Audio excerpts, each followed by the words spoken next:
नमस्कार, आदाब। मैं अनूप सोनी क्राइम पेट्रोल सतर्क के ब्लैक हेडलाइंस अध्याय के आज के एपिसोड में आप सबका स्वागत करता हूं।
कमलेश जी, हमें तो लगा था इस बार आप एएसआई बन ही जाएंगे, लेकिन प्रमोशन मिल गया किसी और।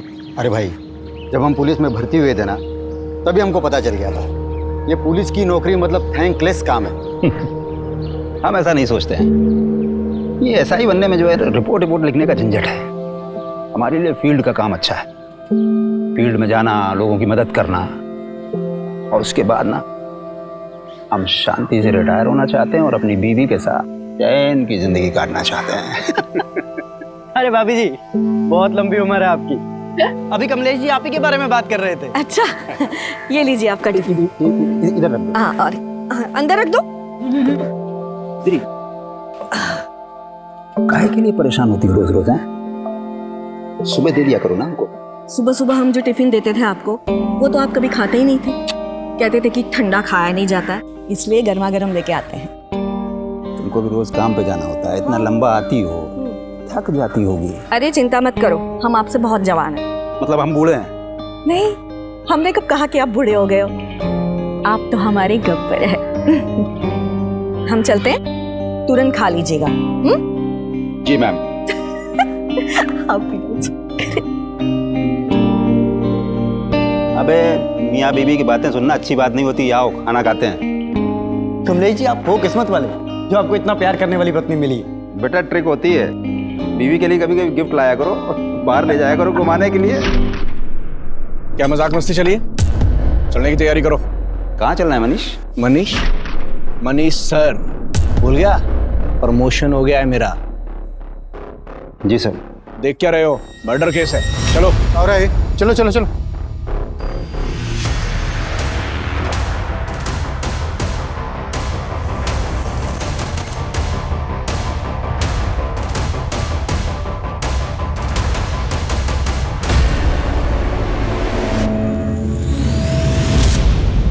सर, लड़की पर पत्थर से वार करके मारा गया है। वो तो देख के पता ही चल रहा है। और तुम यहाँ क्या कर रहे हो? इधर उधर देखो, कुछ मिलता है तो जाओ।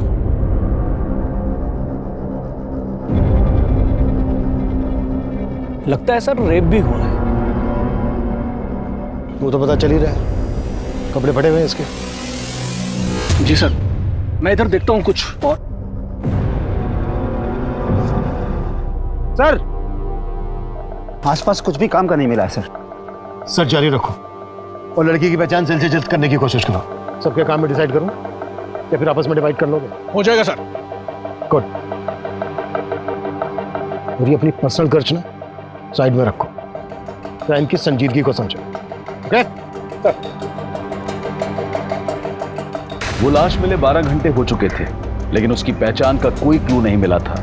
ये केस ऐसे रहस्यों में दबा था जो पुलिस की नींद उड़ाने वाले थे।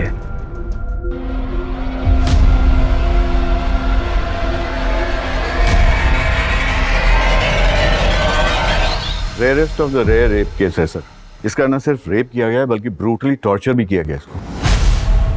इसकी लेफ्ट हैंड की ये चारों उंगलियां फ्रैक्चर, गले पर बाइट मार्क्स हैं दोनों तरफ, और वैसे ही बाइट मार्क्स उसके चेस्ट पर भी हैं। शरीर को बुरी तरह से नोचा खरोचा गया है। गैंग रेप है डॉक्टर? नहीं सर, इसके शरीर से सिर्फ एक ही आदमी का डीएनए मिला है। जिस तरह से इसको रेप करके मारा गया उससे तो यही लगता है कि किलर बहुत ही विकृत मान सकता है।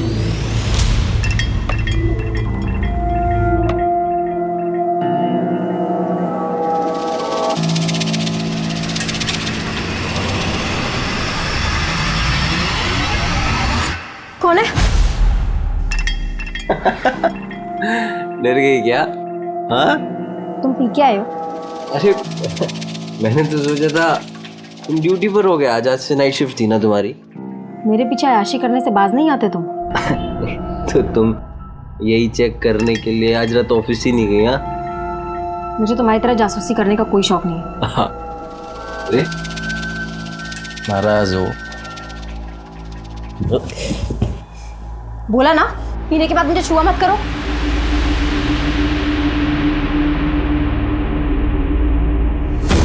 समझती क्या है तू अपने आप को? हाँ, अगर इतना ही खलता हूँ तो शादी क्यों की मुझसे? इसीलिए तो पछता रही हूँ। सारी तो अब पछता। विक्रांत, क्या बात है? बड़ी फुर्सत में बैठे हो, कोई काम नहीं है क्या? रितु चाची, आप तो हमारे काम की हालत जानती है। प्रॉपर्टी में इतनी मंदी चल रही है कि सेल्स परचेस कुछ हो ही नहीं रही। अगर ऐसे ही चलता रहा ना तो दुकान का किराया निकालना मुश्किल हो जाएगा।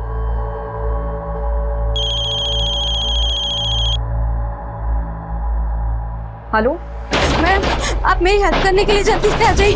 वो मुझे परेशान करने फिर से आ गया है। तुम रो मत, मैं आ रही हूँ।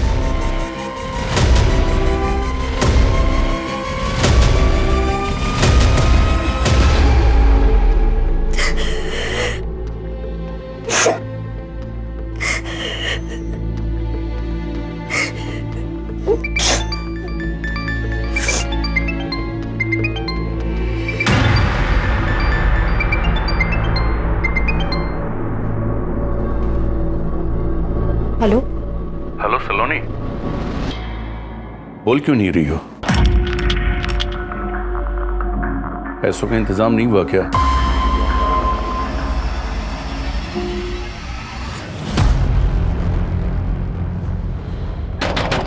दरवाजा खोलो! दरवाजा खोलो!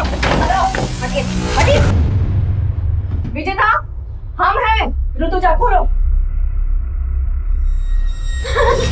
रो मत बेटा। मैं आ रही हूँ। ए, नाटक मत कर, समझी ना? अब भी तुम्हें एक घर को छोड़कर जाना पड़ेगा। अरे ऐसा कैसे घर छोड़ना पड़ेगा? ये सारी गलती आपकी है। हमारी? जी। अरे ब्रोकरेज के लालच में आकर आप ऐसी किराया दर दी हमको, जिसका रेप हो चुका था। इस लड़की का रेप हुआ है तो इसमें इस बेचारी का क्या दोष? एक बात कान खोलकर सुन लीजिए, एग्रीमेंट के लॉकिंग टाइम तक आपने इसको जरा भी परेशान किया ना, अंदर करवा दूंगी। सर, मैंने केस सेक्स ऑफेंडर्स को राउंड अप किया है। सबका रिमांड चालू है, लेकिन किसी ने मुंह नहीं खोला है। जब तक इस लड़की की पहचान नहीं पता चल जाती तब तक ये केस आगे नहीं बढ़ पाएगा। सर, मैंने भी आसपास के थानों में पता किया, कहीं किसी लड़की की मिसिंग की कंप्लेंट नहीं हुई। तो हाथ पे हाथ रख के बैठ जाओ। नहीं सर, मैं सर्चिंग चालू है। सर, मैंने कमलेश को सुपरवाइज करने के लिए कहा, लेकिन उसने कोई अपडेट ही नहीं दिया। अगर वो अपडेट नहीं देगा तो तुम फोन करके उससे नहीं पूछोगे? नहीं सर, मैंने उसको फोन किया था, लेकिन सर उसने उठाया नहीं। हाँ कमलेश, बोलो। सर, मेघनगर के किराने वाले ने उस लड़की का फोटो आइडेंटिफाई किया है। वो लड़की उसी की दुकान से राशन खरीदती और पास में ही अपने पति के साथ किराए पर रहती है। हम वहीं जा रहे हैं सर। तुरंत एड्रेस भेजो, हम भी वहीं पहुंचते हैं। किशोर, गाड़ी निकलो। मनीष, जिन लोगों को राउंड अप किया है उगलवाओ उनसे।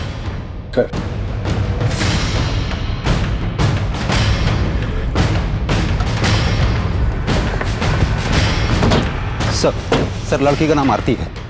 अपने पति के साथ किराए पर रहती थी यहीं पर। मकान मालिक बगल में ही रहते हैं। ये सर हरिचरण, आरती के मकान मालिक। ताला खोलो। सर, चाबी नहीं है। चाबी मेरे दूसरे घर पे रखी है सर। मैंने लड़के को भेजा है, वो चाबी लेके आता ही होगा। इस लड़की आरती का हस्बैंड कहाँ है? सर, अभी तो कुछ पता नहीं। कई दिनों से यहाँ ताला लगा हुआ था। सर, साहब आए थे तो मैंने विनोद को फोन भी किया था, लेकिन उसका फोन तो बंद आ रहा है। विनोद, ये आरती के हस्बैंड का नाम है? हाँ जी सर। कब से रह रहे थे ये दोनों यहाँ किराए पर? ये तकरीबन 7 महीने हो गए। ये है हमारा सिटिंग एरिया और ये है हमारा घर। पसंद आया तुम्हें?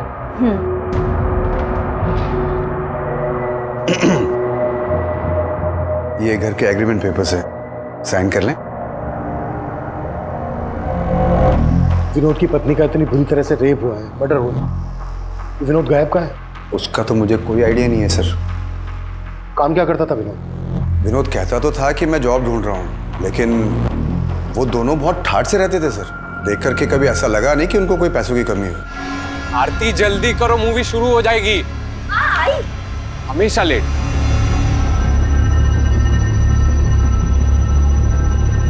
हमेशा कैब से आना जाना, कोई ना कोई फूड डिलीवरी वाला हमेशा गेट पे खड़ा दिखता था। लेकिन सर चौथे पांचवें महीने फिर उन्होंने मेरा किराया नहीं दिया, तो मैंने साफ साफ बोल दिया मेरा मकान खाली कर दो भाई। तो आरती ने एक साथ 6 महीने का किराया मुझे दे दिया। पूरे 6 महीने के। जी। ये चोट कैसे लगी आपको? विनोद से कोई झगड़ा हुआ था क्या? नहीं, वो सर मुझे पूरा यकीन है वो कुछ छुपा रही थी। क्या छुपा रही होगी? Any idea?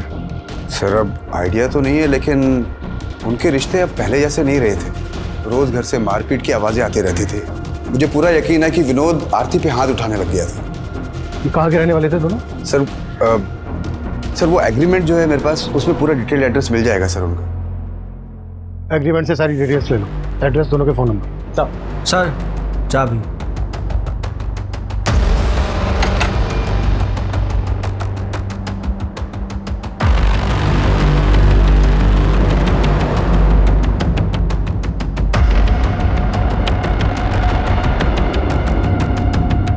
पूरे घर की तलाशी लो, कुछ भी छूटना नहीं चाहिए।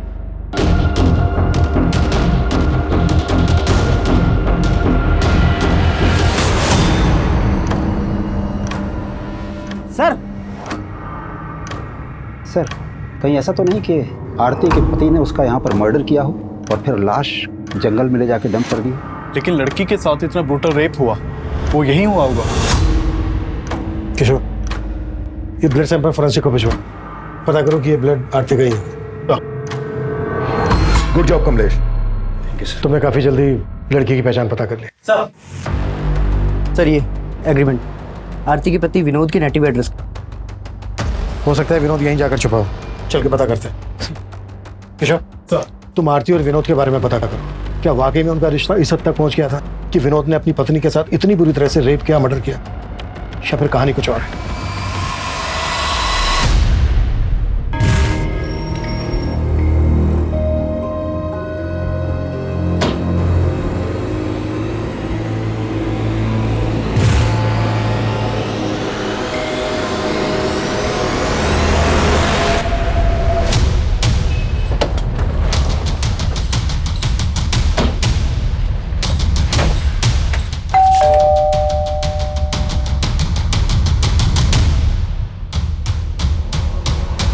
विनोद कहाँ है?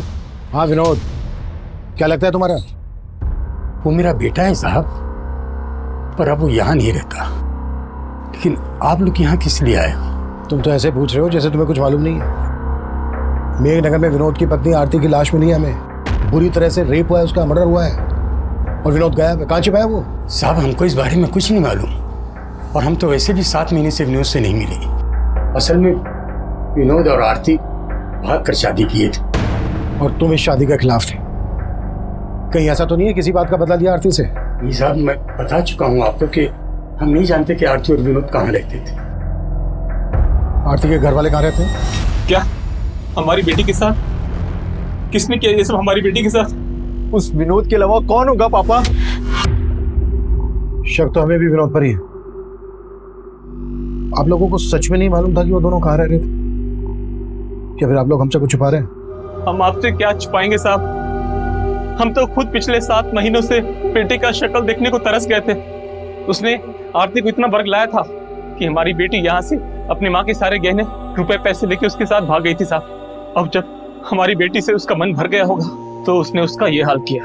हमें उस पर पहले से शक था साहब, वो सही आदमी नहीं था, लेकिन आरती नहीं मानी, वो हम सबको छोड़ के चली गई साहब। सर, आरती और विनोद, हम दोनों के घर वालों का भरोसा नहीं कर सकते। ऑनर किलिंग का भी एंगल हो सकता है। उससे लगता नहीं है कि आरती के घर वालों का हाथ होगा। हो सकता है विनोद के घर वाले इसमें इन्वॉल्व हो। फिर भी दोनों फैमिलीज की एक्टिविटीज पे नजर रखो और विनोद के घर वालों के फोन नंबर सर्विलेंस पे डाल दो। शायद विनोद अपने घर वालों से कांटेक्ट करने की कोशिश करें। Yes sir.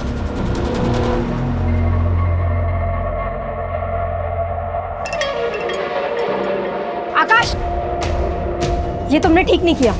मुझसे बिना पूछे मेरी 7 लाख की एफडी तोड़वा दी। अकाउंट हम दोनों के नाम से था, उसमें मेरे भी पैसे थे। तुम्हारे सिर्फ 1.5 लाख रुपए थे। मुझे मेरे पैसे वापस चाहिए। वो पैसे मैंने इन्वेस्ट कर दिए। क्या? मुझसे बिना पूछे मेरे पैसे इन्वेस्ट कर दिए। तो तुम मुझसे सब कुछ पूछ कर करती हो क्या? मुझे तुमसे बहस करने की जरूरत नहीं है, मुझे मेरे पैसे वापस चाहिए तुरंत। मैंने बोला ना तुमसे, वो पैसे मैंने इन्वेस्ट कर दिए हैं। कहाँ इन्वेस्ट कर दिए पैसे?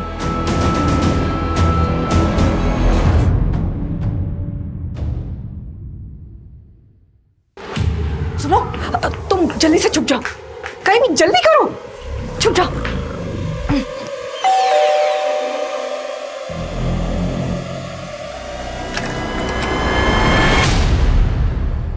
ऋतुजा, मुझे दोबारा से जाना है, जल्दी से कुछ खाने को दे दो। अरे अभी तो आए और अभी जाने की बात कर रहे हो? अरे एक केस के सिलसिले में जाना है, मुश्किल केस है थोड़ा सा, अगर ध्यान नहीं दिया तो कोई बेगुनाह फंस सकता है।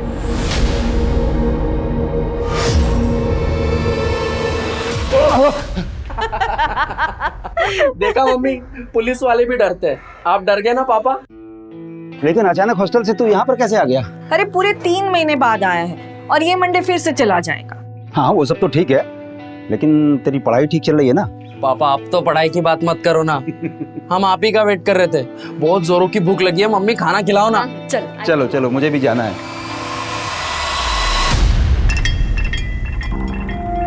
तो तुम मेरा पीछा कर रहे हो? सलोनी, तो मेरी बात सुनो सलोनी, मैंने कुछ ज्यादा ही गुस्से में बात करी। घर चलो आराम से, मैं तुमको एफडी के बारे में सब बता। तुमसे बात ही नहीं करनी है। अरे मेरी चलो। सर, आरती का फोन 7 सितंबर की रात करीब 10 बजे मेघनगर में बंद हुआ था और वहीं हमें आरती की लाश मिली थी। पोस्टमार्टम रिपोर्ट के मुताबिक कोई 10 बजे के आसपास आरती का मर्डर हुआ था। उस वक्त विनोद का फोन कहाँ एक्टिव था? सर, विनोद का फोन उस वक्त उसके घर वाले एरिया में एक्टिव था। विनोद का फोन 8 सितंबर की रात को बंद हुआ था। 8 सितंबर की रात को, यानी आरती के मर्डर के लगभग 24 घंटे बाद तक विनोद का फोन एक्टिव था। हाँ सर, मैंने आरती और विनोद दोनों के कॉल रिकॉर्ड्स चेक किए, उसमें एक कॉमन नंबर मिला है। किसका नंबर है? सर, वो इस सिकंदर नाम के आदमी का नंबर है। आरती और विनोद दोनों की से बातचीत होती थी। सर, सिकंदर ने ही आरती को आखिरी बार कॉल किया था और हत्या वाली रात क्राइम सीन पे इसका नंबर भी एक्टिव था।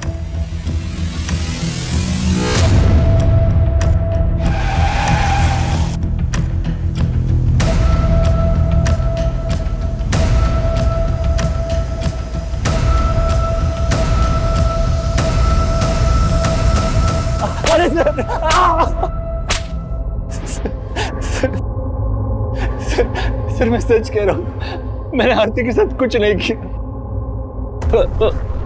जहां आरती का मर्डर हुआ वहां तेरा फोन एक्टिव था। अब ये बोल, विनोद भी तेरे साथ मिला हुआ है? क्या तूने विनोद को गायब किया? सर, मैं विनोद से मिला हुआ नहीं हूँ और मैं भला विनोद को क्यों गायब करूंगा?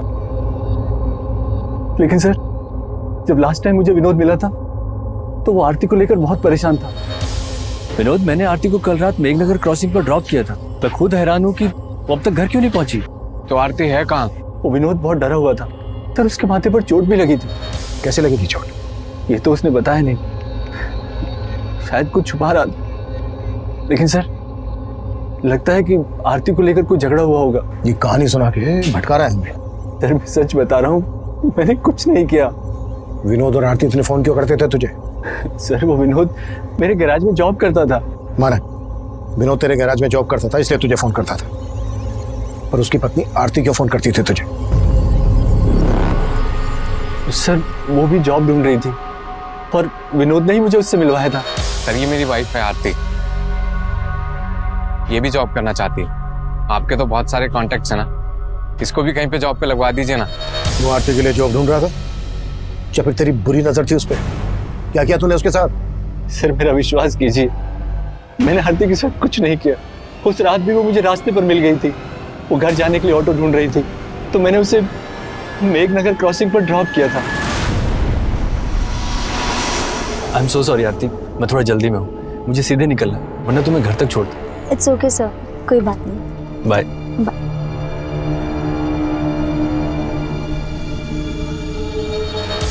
उसके बाद क्या हुआ मुझे कुछ नहीं पता सर। ये कहानी बनाना बंद कर, 5 मिनट के बाद सब होगा। साले सर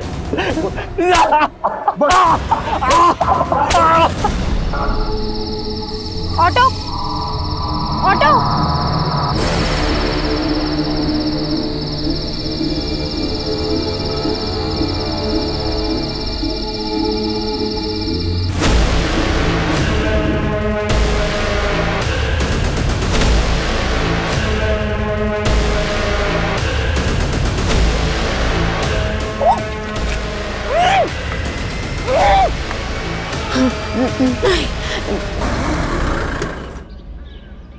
सर सिकंदर को बहुत तोड़ा लेकिन वो कुछ उगला नहीं। डीएनए लो। और आरती की बॉडी से जो मेरे रेपिस्ट का डीएनए मिला, मैच करो। सर विनोद पर क्या लीड है? सर उसके फादर का फोन सर्विलेंस पे, लेकिन कुछ भी सस्पिशियस नहीं मिला। हो सकता है विनोद कहाँ गायब है ये सिकंदर जानता हो। एक काम करो, सिकंदर को जाने दो और नजर रखो उस पर। सर। मनीष सर, सिकंदर बोल रहा था कि जब विनोद उसके पास आरती को पूछने आया था तो विनोद के सर पे चोट लगी थी। आरती के घर से जो हमें ब्लड मिला है चेक किया, आरती का ही है। सर वो कमलेश देख। सर मैं देख। बेटर। सर ब्लड की फॉरेंसिक रिपोर्ट आ गई है। आरती के घर जो खून के धब्बे मिले थे वो आरती के ब्लड ग्रुप से मैच नहीं कर रहे थे। विनोद पर क्या रिपोर्ट है?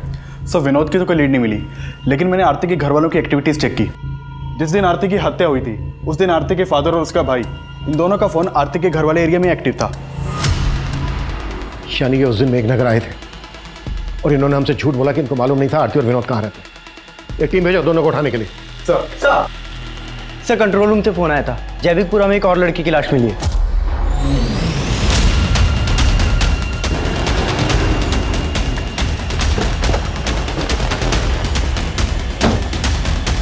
पीछे हो जाओ। सलोनी की लाश को देखते ही पुलिस को लगा था कि शायद सलोनी की हत्या आरती की हत्या की मोडस ऑपरेंडी इस्तेमाल करके की गई है। आरती की तरह सलोनी के साथ भी दुष्कर्म किया गया था और फिर उसे पत्थर से कुचलकर मार दिया गया था। सलोनी का पति आकाश भी शक के घेरे में था और पुलिस सलोनी और आकाश से जुड़ी हर जानकारी जुटा रही थी। वहीं आरती के केस में आरती के पिता और भाई की भूमिका भी संदिग्ध नजर आ रही थी। तुम दोनों ने बोला था कि तुम दोनों को पता नहीं था कि विनोद और आरती कहाँ रहते थे।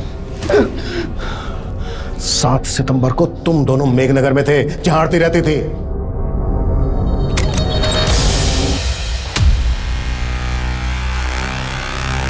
अंदर देखो। आरती, आरती। पापा अंदर भी नहीं है आरती। कहाँ है आरती? आरती नहीं है यहाँ पापा। पापा इससे जारी जोड़ेगा?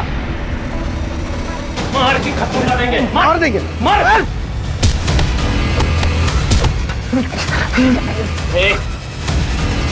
कहाँ है हमारी बेटी? मुझे नहीं मालूम है। ये नहीं मानेगा ये। फोन कहाँ है इसका? आरती का नंबर होगा। आरती तू कहाँ है बेटा? पापा। आरती, आरती बता। साले हम लोग घबरा गए थे और हम दोनों वहां से चले गए थे साहब। ऐसे नहीं उगलेंगे दोनों। कटस! इन पैसे भरोसा नहीं कर सकते। इनका भी डीएनए लो और रेपिस्ट के डीएनए से मैच करवाओ। हाँ मनीष बोलो। सर ये सलोनी और आकाश की आपस में बनती नहीं थी। पड़ोसियों ने कहा कि वो आपस में काफी झगड़ा करते थे और उसी की एक कुलीग ने कहा कि वो तो अपने पति से डाइवोर्स लेने तक की बातें कर रही थी। सर ये क्या बोल रहे हैं आप? सर झगड़े किन मियां बीवी के बीच में नहीं होते। ड्रामा बंद करिए। सब पता है हमें। सलोनी की हत्या से 3 दिन पहले तूने तेरी और सलोनी की 7 लाख की एफडी तोड़वाई थी। और क्या क्या किया तूने अब ये तो हमें बता। सर मैं सच कह रहा हूँ, मैंने कुछ नहीं किया। जरूर इस सब में उसके चाचा का हाथ है। वो उससे 12 लाख रुपए मांगकर उसको टॉर्चर कर रहे थे सर। क्या? जी सर। सलोनी के पेरेंट्स की डेथ के बाद सलोनी के चाचा ने उसके घर पर कब्जा कर लिया था और उसे 12 लाख की मांग कर रहे थे कि अगर वो 12 लाख रुपए दे दे तो वो घर छोड़ देंगे। और सलोनी पैसा देने के लिए तैयार भी हो गई थी, इसलिए मैंने वो एफडी तोड़वाई थी सर। मुझे तुमसे बहस करने की जरूरत नहीं है। मुझे मेरे पैसे वापस चाहिए तुरंत। मैंने बोला ना तुमसे, वो पैसे मैंने इन्वेस्ट कर दिए हैं। देखो आकाश, प्लीज मुझे मेरे पैसे वापस कर दो। मुझे चाचा को 12 लाख रुपए का इंतजाम करके देना है। वो तुम्हारा अपना घर है, अपने घर के लिए तुम 12 लाख क्यों दोगी? वो पैसे तो मैंने बचा लिए, लेकिन बाद में मैंने चेक किया तो घर से सलोनी के गहने गायब थे।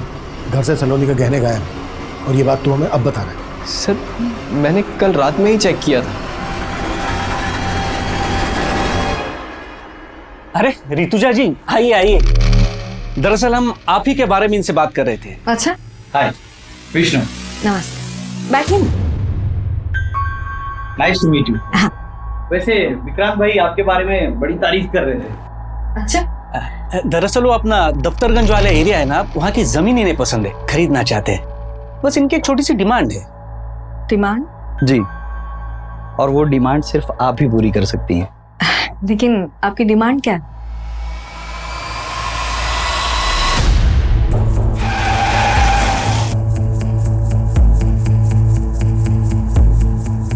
सर, ये सलोनी का पति ना बकवास बातें कर रहा है। लेकिन ये घर तो सलोनी के पिता के नाम पे था ना, तो उनके मरने के बाद लीगली ये घर सलोनी का होगा। आप यहाँ क्या कर रहे हैं? मैं यहाँ क्या कर रहा हूँ?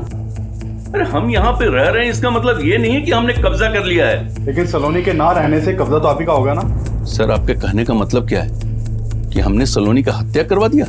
ऐसा हो भी सकता है।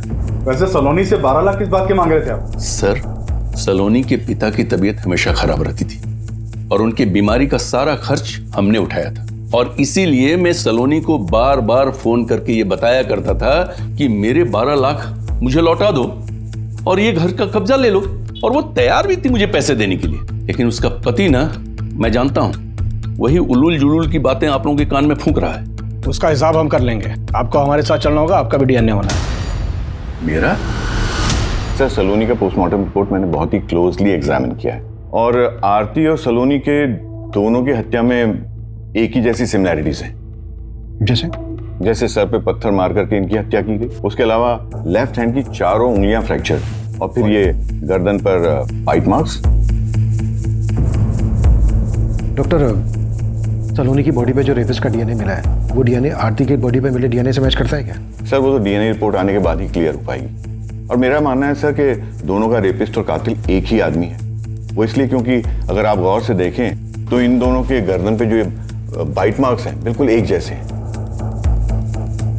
इसका मतलब आरती के रेप और मर्डर के लिए हम जिन लोगों पर शक कर रहे हैं वही सलोनी के रेप और मर्डर के सस्पेक्ट है।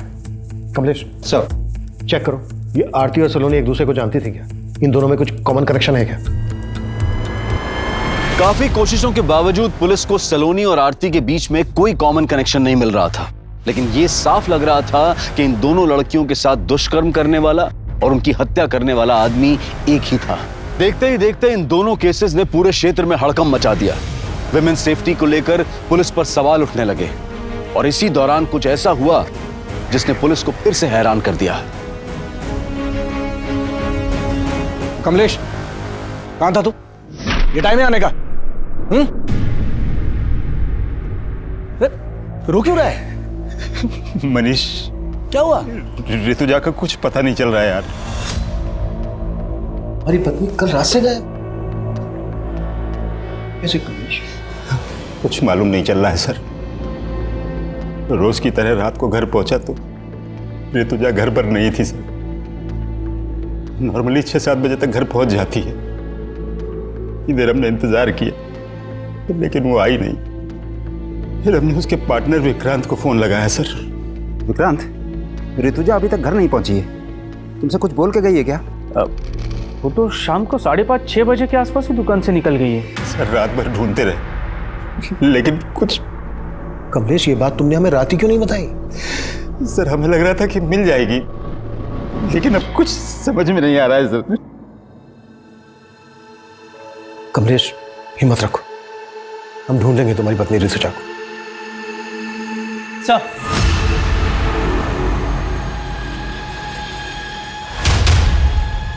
हामिद बोलो। हाँ सर, वो आरती के पति विनोद का फोन कानपुर में ऑन हुआ था। कानपुर पुलिस से कांटेक्ट करो, इसकी अपडेट दो, शायद वहां से हमें कोई लीड मिल जाए। सर,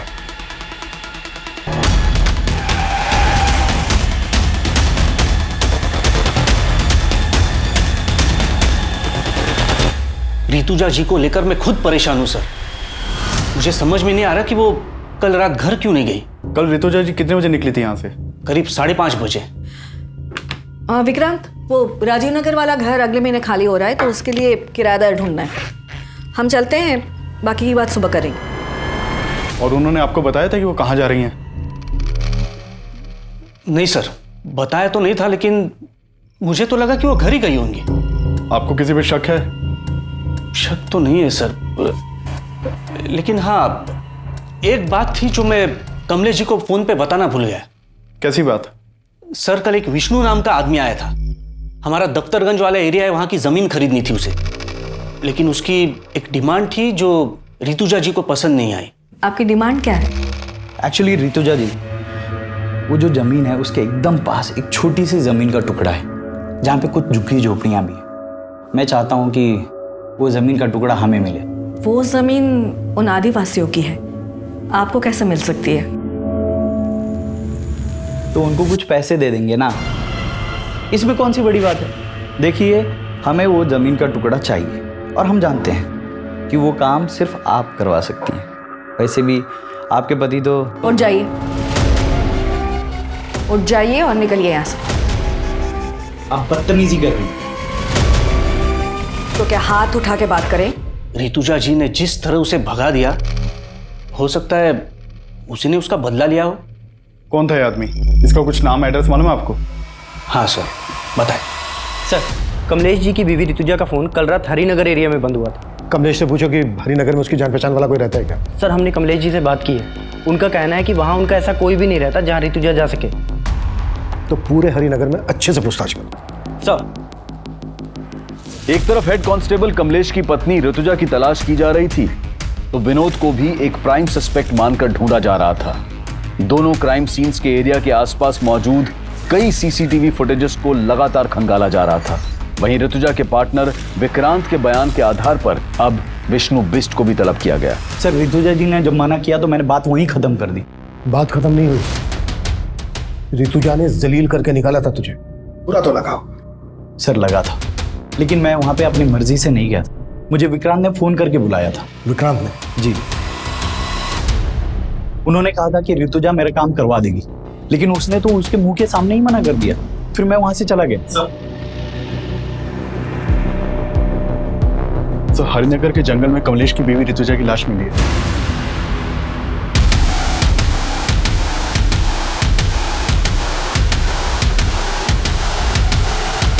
पीछे।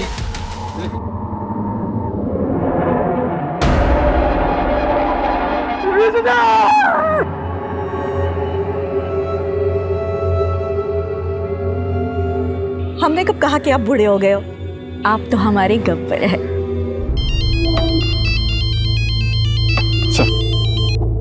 हेलो, ठीक है सर, विनोद कानपुर में पकड़ा गया है।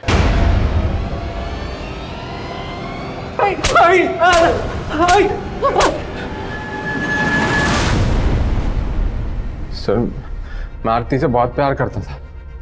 मैंने कुछ नहीं किया है। फिर भागा क्यों था? सर, मैं डर गया था। उस दिन जब आरती के घर वाले आए तो उन्होंने मुझे बहुत मारा। तब तो मैं वहाँ से चले गए थे, लेकिन उस रात आरती घर पर नहीं आई। और फिर आरती की हत्या की खबर पढ़ के मैं बहुत डर गया था सर। डर गया था? अगर डर गया था तूने कुछ नहीं किया तो डरने की क्या जरूरत है? सर, मुझसे गलती हो। पैसों की तंगी में मैंने आरती की लाइफ बर्बाद कर दी। पैसे की तंगी? तो कहना क्या चाहता है? सर, मैं चाहता था कि आरती की जॉब लग जाए, लेकिन सिक्का ने मुझसे कहा कि अगर मैं आरती को उसके साथ... वो तुम्हें समझ में आ रहा है? तुम क्या बोल रहे हो? आरती, समझने की कोशिश करो। 3 महीने से किराया नहीं दिया है, कुछ नहीं बचा है हमारे पास। और आरती, अगर तुम नहीं मानी ना तो मकान मालिक हमें घर से बाहर निकाल देगा। तुम ये कहना चाहते हो कि मैं चंद पैसों... आरती, चंद पैसे नहीं है, जरूरत है हमारी अभी। तो क्या करें, घर चले जाएं? एक्सेप्ट करेंगे वो? मार डालेंगे आरती हमें। आरती, जब तक मुझे कुछ अच्छा काम नहीं मिलता तब तक कर लेते हैं ना।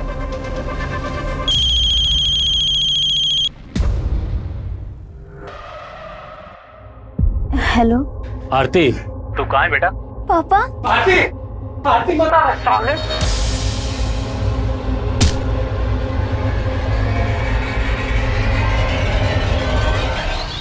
तो जब मुझे पता चला कि आरती के साथ इतना सब कुछ हुआ है तो मेरा शक सीधा सिकंदर पर ही गया। लेकिन अगर मैं आपको उसके बारे में बताता, मुझे ये भी बताना पड़ता कि आरती को वहां पर क्यों भेजता था। अपनी बीवी से धंधा करवाता है और बोलता है भरोसा करो। तोड़ साले को। सर, सर सर सर मैं मानता हूँ कि मैं आरती के साथ रिश्ता रख के विनोद को पैसे देता था, लेकिन सर उस रात मैंने आरती को मेघनगर क्रॉसिंग पे ड्रॉप कर दिया था।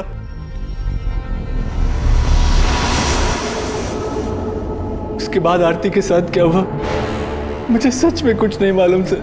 आरती के अलावा और किन किन लड़कियों के साथ रिश्ता है तुम्हारा? बहुत सी लड़कियों के साथ, लेकिन सर मैंने किसी को मारा नहीं सच। ये सलोनी है, इसके साथ भी तुम्हारा रिश्ता था? नहीं सर, मैं इसे नहीं जानता। कमलेश, तुम्हें विक्रांत पर शक नहीं है? नहीं सर, ऋतुजा ने कभी विक्रांत के बारे में ऐसा कुछ बताया नहीं। विष्णु ने हमें बताया कि उसने विक्रांत के कहने पर ही दफ्तरगंज की ट्रैवल एरिया वाली जमीन खाली करवा के खरीदने की डिमांड रखी थी। हो सकता है ऋतुजा का मना करना विक्रांत को बुरा लगा हो और विक्रांत ने ही ऋतुजा का रेप और मर्डर किया हो, बाकी दोनों मर्डर्स का एमओ इस्तेमाल कर। हमारी तो कुछ समझ में नहीं आ रहा है सर।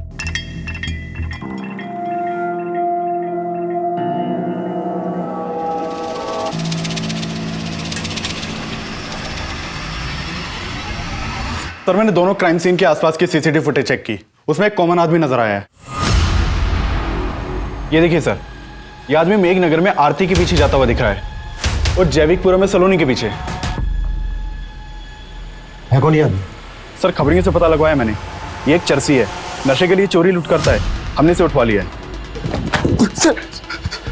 सर मैंने किसी को नहीं मारा सर। सर मामूली सा चोर हूँ सर, रेप नहीं किया सर मैंने। सर मैंने कुछ नहीं किया सर। कुट्टो सर नहीं सर वो चरसी भी कुछ नहीं हुआ है। उसका बढ़िया ले लो और ऋतुजा के मर्डर के दौरान कमलेश की एक एक एक्टिविटीज चेक करो। सर किशोर, तीनों विक्टिम्स का कातिल अभी तक पकड़ा नहीं गया है। वो जल्द से जल्द हमारी गिरफ्त में होना चाहिए, इससे पहले कि वो किसी और को अपना शिकार बनाए।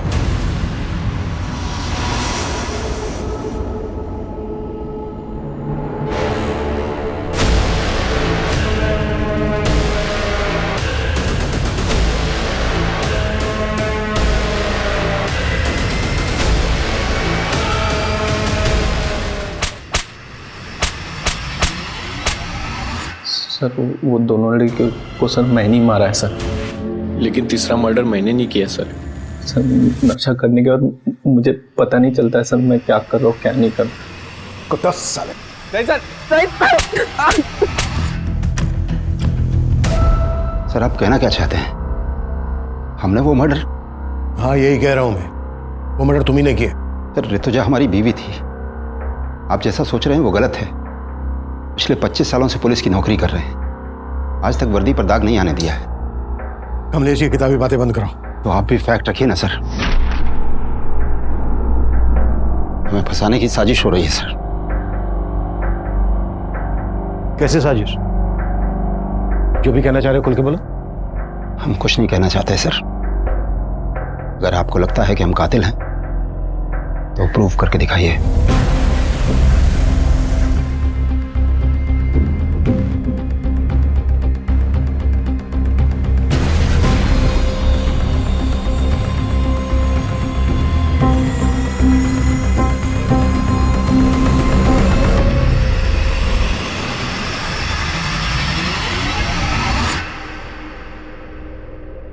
हेलो डॉक्टर, ऋतुजा की पोस्टमार्टम रिपोर्ट का क्या स्टेटस है? Are you sure doctor?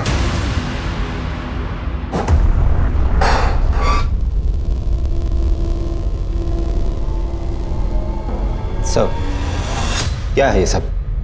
इतने सालों काम करने की तुम प्रूव करने की बात कर रहे थे ना, अब हम प्रूफ के साथ आए हैं। कहना क्या चाहते हैं आप? वो ये कि तुम्हारी पत्नी ऋतुजा की बॉडी पे जो खरोंच के निशान मिले हैं वो आरती और सलोनी की बॉडी पे मिले खरोंच के निशान के जैसे तो हैं, लेकिन एक ही आदमी ने नहीं बनाए।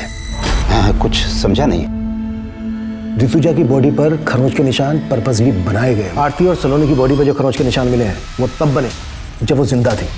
अभी बात हुई मेरी डॉक्टर से, डॉक्टर का कहना है कि ऋतुजा के गले पे जो बाइट मार्क है वो आरती और सलोनी के गले पे मिले बाइट मार्क से बिल्कुल अलग है, मतलब अलग आदमी का है। डॉक्टर ने यह भी बताया कि ऋतुजा का रेप नहीं हुआ था, जबकि आरती और सलोनी का रेप हुआ था।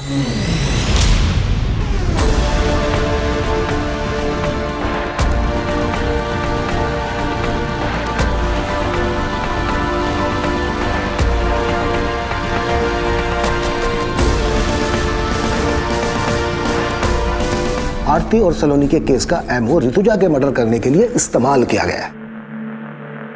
अब सवाल यह बनता है कि आरती और सलोनी के केस के एमओ की बारीकी हमारी टीम और पोस्टमार्टम डॉक्टर के अलावा किसी और को तो मालूम नहीं। हमने ना ही किसी अखबार में दिया, ना ही सोशल साइट पर। यह एमओ कुछ ज्यादा ही परफेक्टली इस्तेमाल किया गया, इसलिए हमें तुम पर शक हुआ। और हमने जब तुम्हारे घर पे नजर रखी तो हमें कलसी नाम की लड़की के बारे में पता चला। रिश्तेदार है ना तुम्हारी। हमने कलसी और तुम्हारे बेटे सनंत दोनों को उठवा लिया। सर, हम और सारंत एक दूसरे को बचपन से जानते हैं। हम अपनी सारी प्रॉब्लम्स हमेशा सारंत के साथ ही शेयर करते थे और हमें पता ही नहीं चला कि हम कब एक दूसरे के करीब आ गए। तुम दोनों तो कजन हो ना, फिर भी। सर, हमसे एक बार भूल हो गई थी। हमने सोचा दोबारा ऐसा नहीं करेंगे, लेकिन ऐसा नहीं हो पाया सर। मैं उस वीकेंड पे हॉस्टल से सीधा घर पे आया था और मम्मी पापा की एब्सेंस में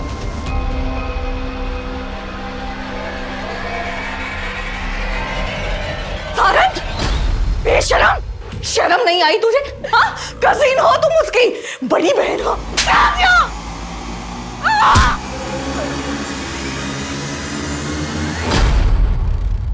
हम डर गए थे सर, और पापा को बताने के अलावा हमारे पास और कोई चारा नहीं था। हमने पापा को कॉल किया सर। हेलो पापा। क्या हुआ मम्मी को? पापा, मम्मी। ऋतुजा, क्या हुआ है? सच सच बताओ क्या हुआ है? दोनों लोग तुम सच सच बताओ क्या हुआ है? क्या हुआ है? मुझे माफ कर दो पापा। सर, हम अपने बेटे को बचाना नहीं चाहते थे, लेकिन उसको गिड़गिड़ाते देख हमारा मन पसीज गया। सोचा कि ऋतुजा को तो खो ही चुका हूं, और अब बेटे। हम मानते हैं कि हम अपने फर्ज से डगमगा गए थे, पर हम बेबस थे साहब। आरती और सलोनी वो बेबस पीड़िताएं थीं जिनके अपनों ने कभी उनका साथ नहीं दिया। लेकिन कमलेश जिस बेबसी से लड़ रहा था, उस बेबसी में शायद कोई भी अपने फर्ज से डगमगा सकता था।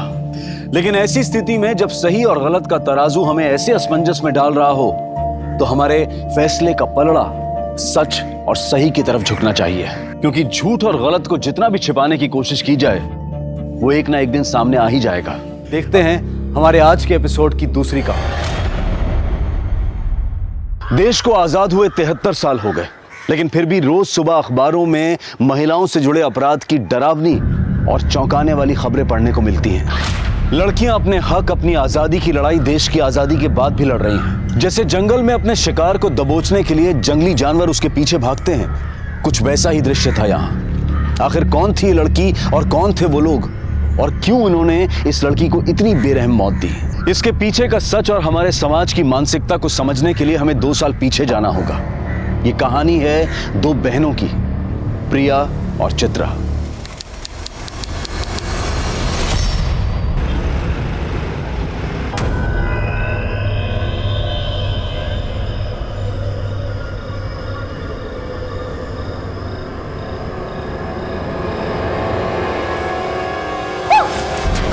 किसका वीडियो देख रही है ताई? जीजू का वीडियो? नहीं नहीं कुछ नहीं। रुक रुक रुक रुक रुक। अरे देख, तेरी आंखों के नीचे डार्क सर्कल्स। लगता है जीजू तुझे पूरी रात सोने नहीं देते। चल ये सारी बातें छोड़, वैसे आज तक तेरे और जीजू के बीच में क्या क्या हुआ है? अरे बता ना ताई, बता ना। प्रिया, सच बताऊं? हाँ बता। इधर आ मेरे साथ। तेरे जीजू और मेरे बीच आज तक कुछ भी नहीं हुआ है, बल्कि वो तो रात भर कमरे में आते ही नहीं है। अकेले कमरे में सोती हूँ। ताई देख, तू बुरा मत मान, मुझे ना जीजू का बर्ताव थोड़ा ठीक नहीं लग रहा। हो सकता है उनका कोई अफेयर हो। तू ना जीजू पे नजर रख।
किसने कहा दबाने के लिए?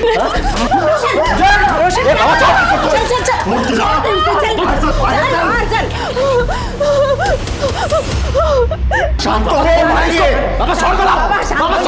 शांत हो आता सांग काय झालंय क्यों मार रहा था बहू को बाबा तुम्ही मध्ये पडू नका ये हमारे पति पत्नी के बीच की बात है रोशन मैंने कहा था ना आपसे उस लड़की में जरूर कुछ खोट है जब चाहो मंदिर में बैठी रहती है बड़बड़ाती रहती है उसके आस पड़ोस के लोग भी उसके बारे में अच्छी बातें नहीं करते हैं उसको कैसे आपने पसंद किया देवत जाने बाबा रुक्मिणी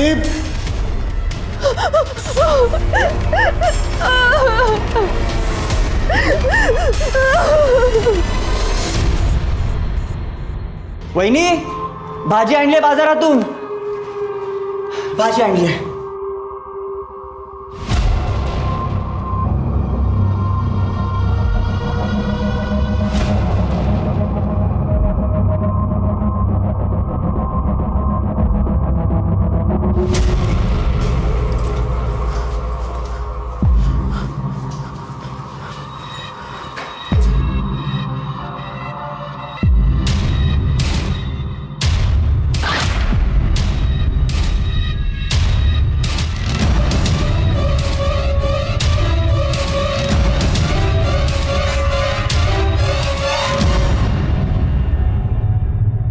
तुला काय वाटलं तू यहाँ कुछ भी करेगी और हम देखते रहेंगे सच सच बता क्या कर रही थी वरना पूरे गांव को बता दूंगी मैं हमारे यहाँ चुड़ैल को जला देते हैं ठीक है जला दीजिए मुझे आपको क्या लगता है अगर आप पूरे गांव को बता देंगी तो मैं नहीं बता सकती कि आपका बेटा रात को उस कमरे में क्या करता है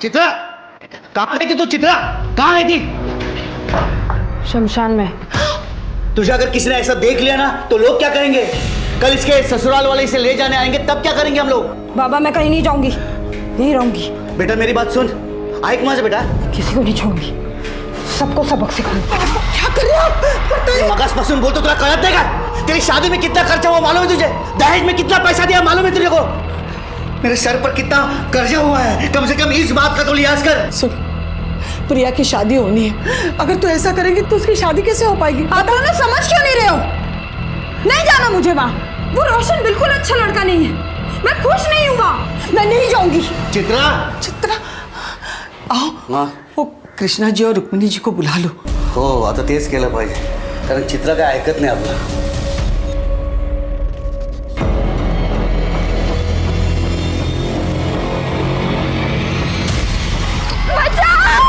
अबे रुक पकड़ उसे रुक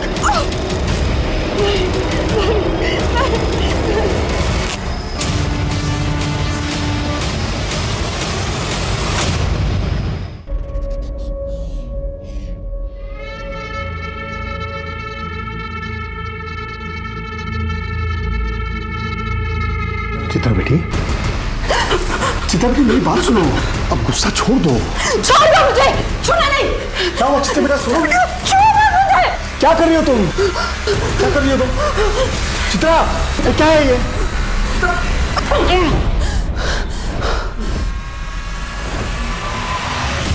भाऊ हमने चित्रा को समझाने की लाख कोशिश की लेकिन वो हमारी बात सुन ही नहीं रही है वो आपके घर आने के लिए राजी नहीं है काय कर ऐसा था मैं सब समझती हूँ ये सब मिले हुए हैं मिली भगत है इनकी ताकि समाज में हमारे खानदान की नाक कट जाए लोग तो बोलेंगे ना देखो देखो इनकी बहू भाग गई इनके बेटे में ही खोट है नहीं चाहिए ऐसी कोई बात नहीं है हाँ हाँ अगर ऐसा कुछ नहीं है तो गांव के सामने बता दो चित्रा तंत्र विद्या करती है नहीं चाहिए वो कुछ तंत्र विद्या वगैरह करती नहीं है वो पूजा करती है कुछ गलत काम नहीं करती और अब वो वापस जाने के लिए तैयार नहीं है लड़की वापस नहीं जाएगी तो बदनामी तो होगी ना भाऊ बदनामी का क्या वो तो पहले ही हो चुकी है एक और बेटी है तिशा लगना सका है अब कौन करेगा उसके साथ शादी एक रास्ता है दिनकर तुम अपनी छोटी बेटी का ब्याह इनके बेटे रोशन से कर दो लेकिन अरे लेकिन क्या समझता हूँ शादी में कोई दहेज नहीं देना पड़ेगा हाँ और जो शादी में जो खर्चा लगेगा दोनों दिन बांट लेना क्यों सही बात हो आम्हाला चालेल. ठीक आहे, जशी तुमची इच्छा. बस मानता हो गई.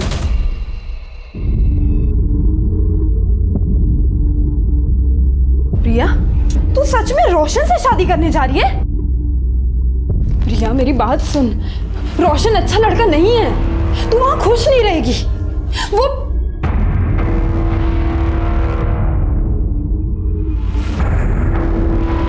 हाँ तो सही है. प्रिया, तूने उसकी बात नहीं सुनी ना, तो वो तुझे मारेगा, गाली देगा. ताई, मैंने तय कर लिया है कि मैं रोशन से ही शादी करूँ.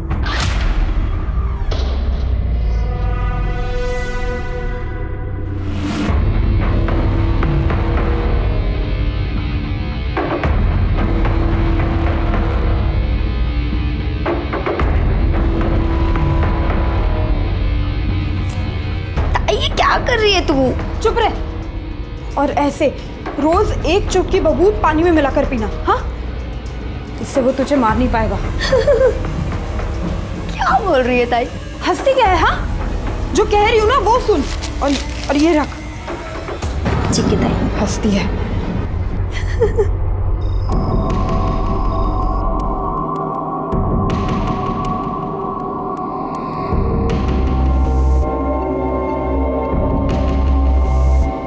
तुम्हारी बहन ने तुम्हें मेरे बारे में तो सब कुछ बता ही दिया होगा, और अगर नहीं बताया तो सुन लो. रात को जब तुम इस कमरे में सोने आओगी तो उसके बाद तुम इस कमरे से बाहर नहीं निकलोगी. सुबह तक तुम कुछ देखोगी या तुम कुछ सुनोगी, और अगर ये सब कुछ तुम ठीक तरीके से करती हो तो तुम्हें कोई परेशानी नहीं होगी. ये वादा है मेरा.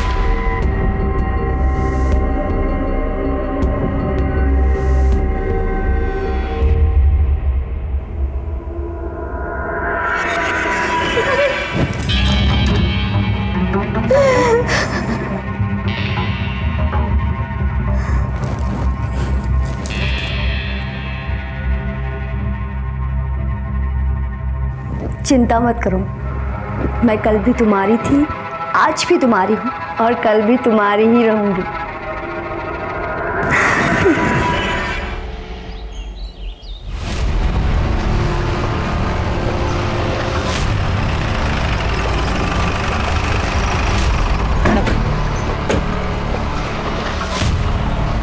हटिए आप लोग, चलिए हटिए, चलिए चलिए दूर चलिए, चलिए साइड होइए, सबको पीछे करो. 23-24 साल की लगती है मैडम. बॉडी को आधा जलाया गया है, हो सकता है कि रेप भी किया गया. फिर इसे पूरी तरह से क्यों नहीं जलाया, या फिर आइडेंटिटी छुपाने की कोशिश की है? किसी ने कुछ देखा है? नहीं मैडम. शिरके, इस पूरे इलाके में बस एक ही घर है. किसका घर है ये? मेरा घर है मैडम, मैंने आपको फोन करके बुलाया. अच्छा, क्या देखा आपने? सुबह उठकर मैं इधर से जा रहा था, तभी मैंने लाश देखी. सुबह देर रात कुछ गड़बड़ फील हुई आपको? हाँ मैडम, कल रात को मैं पेशाब के लिए बाहर आया था, तभी मैंने गोली चलने की आवाज सुनी. मुझे लगा विद्रोही आ गए, इसके लिए मैं डर के अंदर भागा. मतलब ये विद्रोहियों का काम है? नहीं, मुझे नहीं लगता है विद्रोहियों का काम है. अगर विद्रोही इस लड़की के साथ कुछ गलत करते तो इस तरह से बॉडी आधी जलाकर नहीं छोड़ देते. इसकी आइडेंटिटी छुपाने की कोशिश नहीं करते. ये किसी और का काम है. एक काम करो, आसपास सगर चेक करा, फॉरेंसिक टीम को बुलाओ और बॉडी पोस्टमार्टम के लिए भेजो. ठीक है मैम. सर जवाब दीजिए. सर जवाब दीजिए.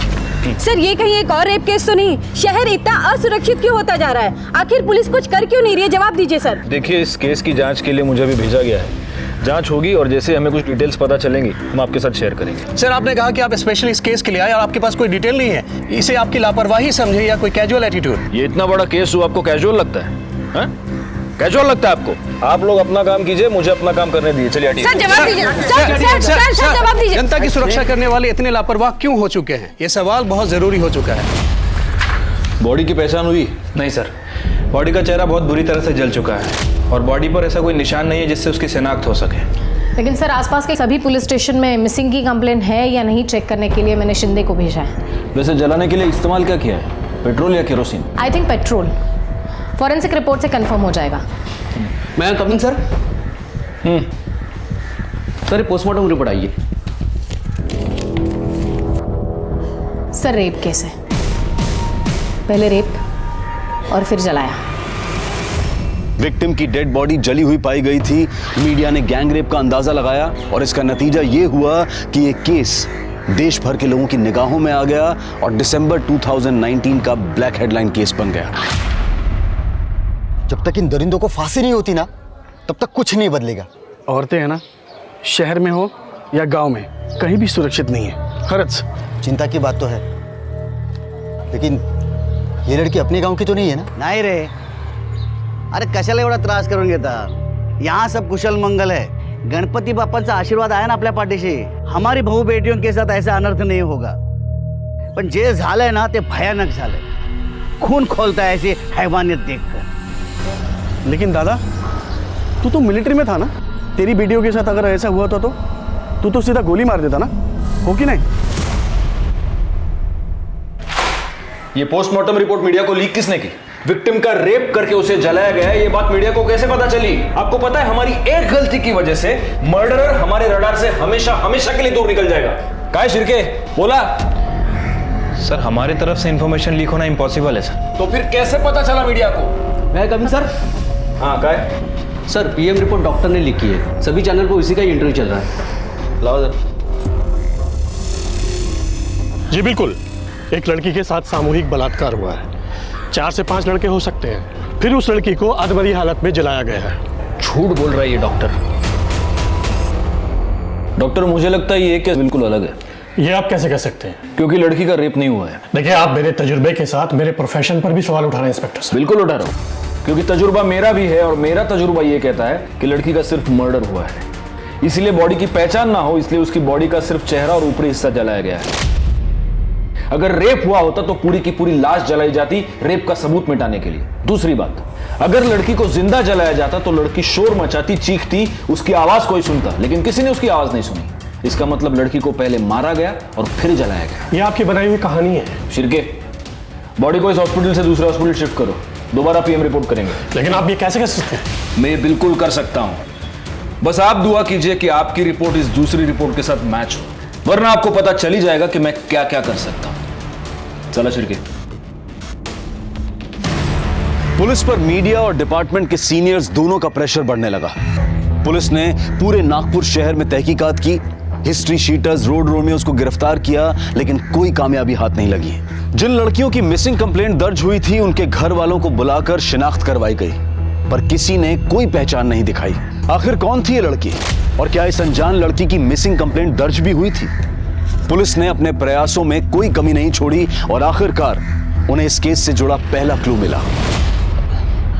इंस्पेक्टर साहब, हमारे जो पड़ोसी है ना, उनकी बहू बहुत दिन से गायब है और वो जो लोग हैं उसे ढूंढने की कोशिश भी नहीं कर रहे हैं, ना कि उसके मायके के लोगों को कुछ बता रहे हैं। क्या नाम है लड़की का? प्रिया। और पति का? रोशन वाघमारे।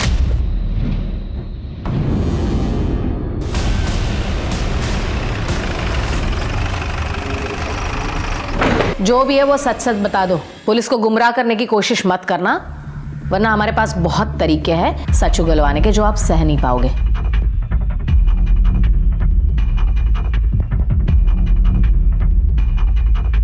किसके लिए? जी मैडम, वो आपके लिए। हाँ बताइए। वो अपने बॉयफ्रेंड के साथ भाग गई। कब? और आपको कैसे पता वो बॉयफ्रेंड के साथ भाग गई? उस रात एक हॉर्न की आवाज़ सुन के मेरी नींद खुली। इतनी रात में कौन हॉर्न बजा रहा है ये देखने के लिए मैं खिड़की पे आया।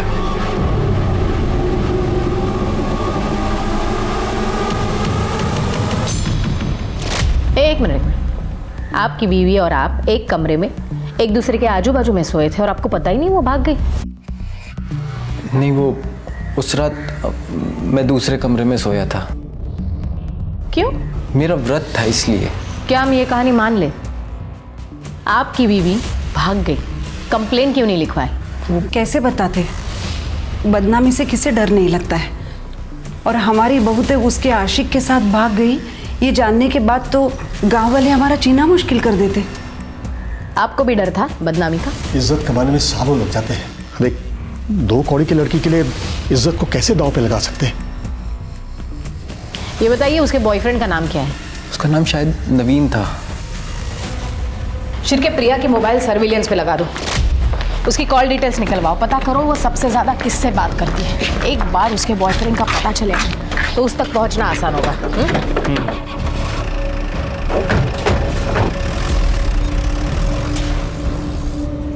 मैम मुझे लग रहा है कि हम गलत दिशा में जा रहे हैं।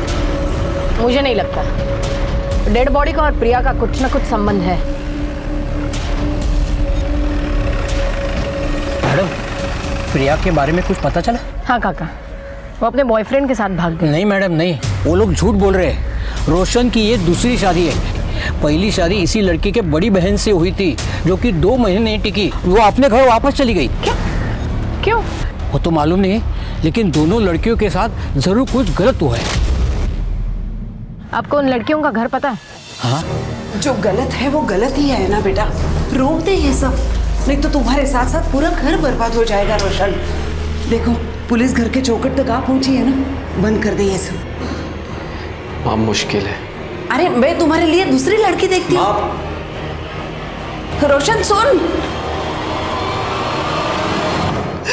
किस्मत से ज्यादा किसी को क्या मिला है मैडम? मेरी दोनों बेटियों की किस्मत ही खराब।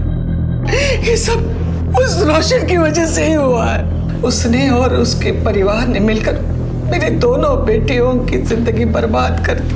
मैडम मुझे ये बताइए, आपकी बेटी प्रिया, उसने भागने से पहले आपसे बात की थी? प्रिया? ये खबर मुझे आपसे पता चली। ये बताइए आपकी दूसरी बेटी चित्रा कहाँ है? नागपुर मुंबाजी के आश्रम में। क्यों? मैडम उसे बहुत सदमा लगा था। जब उसकी शादी टूट गई तो वो कुछ अजीब सी हरकतें करने लगी थी। पूरा दिन स्मशान में बैठ जाती थी। क्या चल रहा है सब यहाँ पे? धीरे धीरे ये बात सारे गांव में पता चली तो सारे लोग उसके बारे में बात करने लगे। हर कोई उसे डरने लगा है। सुना है जिसके साथ उसका झगड़ा है उसके ऊपर काला जादू करती है चित्रा। देखिए, मेरे बेटे की वजह से आप लोगों को जो तकलीफ हुई है, क्या करता मैं तुम्हें सगन से माफी मांगता हूँ। दिनकर भाऊ, माफी मांगने से कुछ नहीं होगा। आप हम सब से वादा कीजिए गांव वालों से कि आप आपकी बेटी को गांव के बाहर छोड़ के आएंगे, नहीं तो पंचायत फैसला करेगी। क्यों गांव वालों? चलो रे, चलो। ओ भाऊ, देवा, आता काय करायचं? ये पूरे गांव वालों के साथ कैसे लड़ेंगे? इसीलिए तो कब से कह रही हूँ, सन्यासी बनना है मुझे, मुंबाजी के आश्रम में छोड़ाओ, फिर कोई कुछ नहीं कहेगा। हमें उसकी फिक्र थी मैडम, इसलिए इन्होंने छुट्टी ली और उसे मुंबाजी के आश्रम छोड़ा। कहाँ काम करते हैं आप? न्यू लाइफ बैंक में मैं सिक्योरिटी गार्ड हूँ। मुझे चित्रा का नंबर चाहिए। हाँ, देता हूँ मैं। वैसे वो मुंबाजी का आश्रम है कहाँ? रामटेक। शिरके, कैसी लगी कहानी? काफी इंटरेस्टिंग थी। अब पता करो कहानी में सच कितना है, झूठ कितना है। चित्रा के साथ साथ दिनकर का मोबाइल भी सर्विलेंस पे लगा दो, तब पता चलेगा दिनकर ने चित्रा को सच में मुंबाजी के आश्रम में छोड़ा था या सिर्फ कहानी बनाई थी।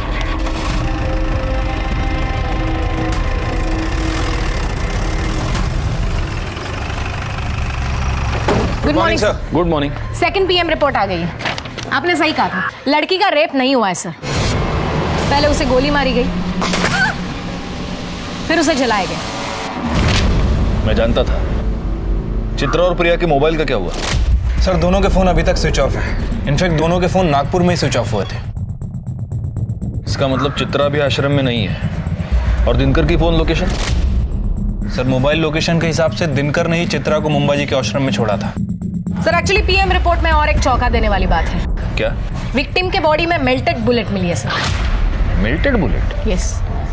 दिनकर बैंक का सिक्योरिटी गार्ड है, उसके पास राइफल तो होगा ही। ये दिनकर और रुक्मिणी जरूर हमसे कुछ छुपा रहे हैं।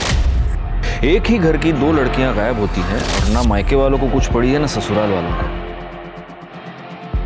कहीं ये लाश इन दोनों बहनों में से किसी एक की तो नहीं है? लेकिन अगर हम सही दिशा में जा रहे हैं तो ये दोनों बहनें नागपुर से इतनी दूर मर्डर स्पॉट पर उस खेत में क्या करने गई थी?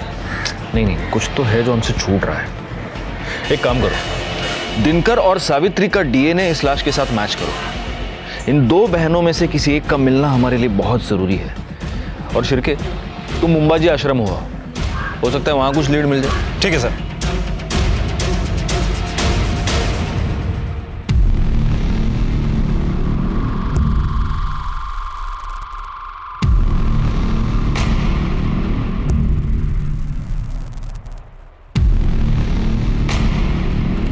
बाबा जी की जय हो।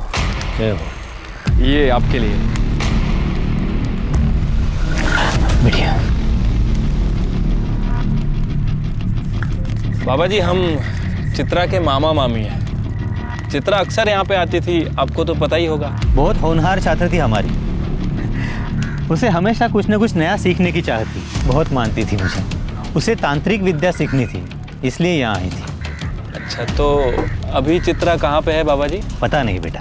आप यहाँ आने जाने वाले लोगों का रिकॉर्ड तो रखते ही होंगे बाबा जी। बेटा, ये भगवान का घर है। यहाँ हर कोई अपनी मर्जी से आता है, अपनी मर्जी से चला जाता है।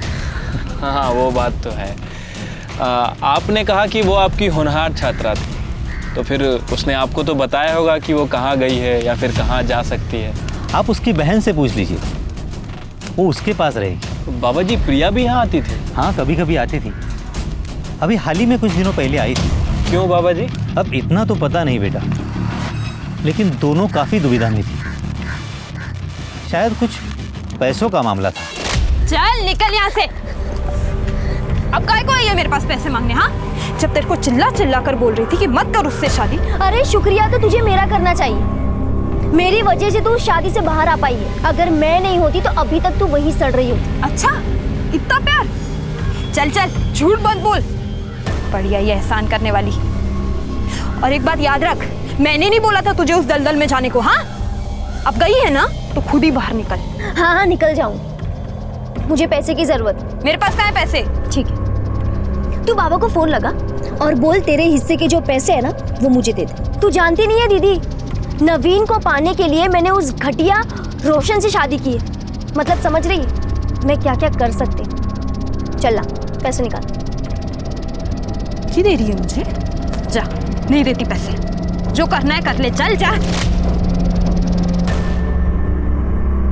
दोनों बहनें गायब थी। दोनों में पैसों की वजह से अनबन हो चुकी थी। क्या ये कारण था उन दोनों में से किसी एक के कत्ल का, या फिर कारण कुछ और था जहां पुलिस अभी तक पहुंच नहीं पाई थी? सावित्री और दिनकर की डीएनए रिपोर्ट से यह साबित हो चुका था कि कत्ल चित्रा या प्रिया में से किसी एक का हुआ था, लेकिन किसका? और आखिर इसके पीछे की वजह क्या थी?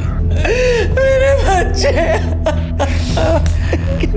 दूसरी रिपोर्ट से यह साबित हो गया था कि लड़की का बलात्कार नहीं हुआ था, और उसके शरीर में मिली मेल्टेड बुलेट ये बता रही थी कि उसकी गोली मारकर हत्या की गई थी। क्या राइफल याद है? इसी से मारा ना अपनी बेटी को? नहीं मैडम, भला मैं क्यों मारूंगा अपने बेटी को? क्या वजह हो सकती है?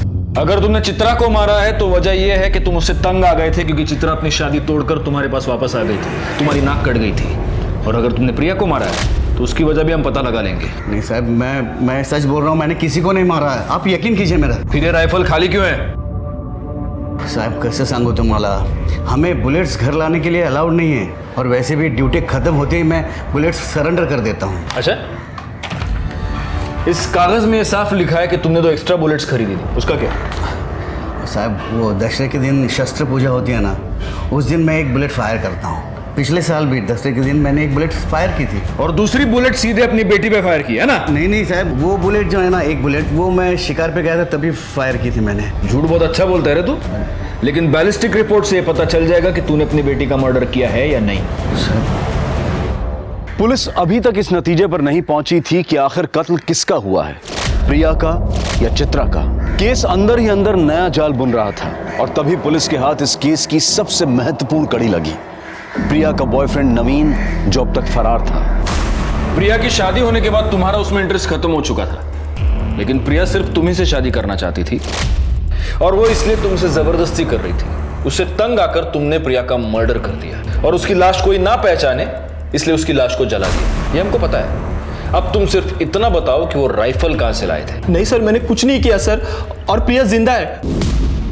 क्या? प्रिया जिंदा है? हाँ सर, और हम दोनों ने शादी भी कर ली है। सर, प्रिया के आई बाबा ने उसकी शादी रोशन से तय की थी। और इसके बावजूद तुमने प्रिया से शादी की? हाँ सर, उसके शादीशुदा होने के बावजूद भी मैंने उससे शादी कर ली, क्योंकि सर उसने जो मुझे दिखाया सर, वो देख के मैं हैरान हो गया था। प्रिया तू काम आजा आगे लग लिया इस। नवीन, तुम इतना सोच क्यों रहे हो? अब जल्द से जल्द हम भाग जाते हैं, फिर सारी जिंदगी हम साथ में रहेंगे। नवीन, काय झालंय तुला? कुछ बोलता क्यों नहीं है तू? देखो प्रिया, मैं तुम्हारे साथ नहीं आ सकता। तुम्हारी शादी को बहुत दिन हो चुके हैं। नवीन बग, मेरे और रोशन के बीच में कभी कुछ नहीं था और ना ही कुछ हुआ है। तुम कहना क्या चाहती हो? मैं तुझे कुछ दिखाती हूँ। बग,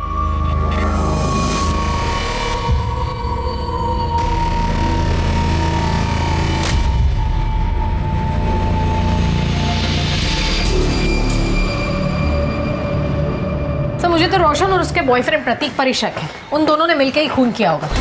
हो सकता है गुप्ता मैडम, लेकिन वो राइफल कहां से आया इन दोनों के पास? अगर मर्डर वेपन के बारे में कोई सबूत हमें मिल जाए तब हमारा शक जायज है। सर, इस नवीन का क्या करना है? एक काम करो, नवीन को लेकर उसके गांव वाले घर जाओ, वहां पर प्रिया होगी, उसे कस्टडी में लेना। और एक काम करना, उस घर की तलाशी भी लेना, हो सकता है वहां हमें कोई राइफल मिल जाए।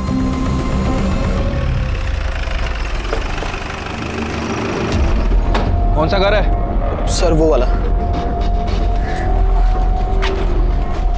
नवीन, अंदर चेक करो जरा। पुलिस। प्रिया कहाँ है? कल रात तक तो प्रिया यही थी, लेकिन वो चली गई। कहाँ चली गई? कुछ बता के तो गई होगी ना। हाँ, उसने कहा नवीन का फोन आया था और वो गई। सर, अंदर प्रिया नहीं है। मुझे लगा कि नवीन ने उसे बुलाया होगा। मतलब प्रिया के पास मोबाइल फोन है? जी। तुम्हारा फोन दो। ये फोन कस्टडी में रखो, आज नहीं तो कल प्रिया जरूर इसे फोन करेगी। प्रिया जिंदा है क्योंकि अभी अभी 4-5 घंटे पहले वो नवीन के घर से भागी है। इसका मतलब मर्डर चित्रा का हुआ है। लेकिन प्रिया ने कुछ किया ही नहीं है, तो वो भागी क्यों? हो सकता है प्रिया ने ही चित्रा का मर्डर किया हो, वजह कुछ भी हो सकती है। सर, लेकिन रोशन को चित्रा से प्रॉब्लम थी, क्योंकि उसे लड़कियों में कोई दिलचस्पी नहीं।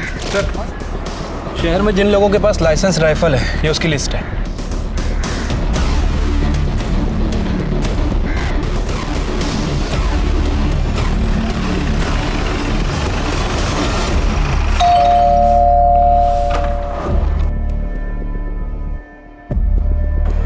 जी?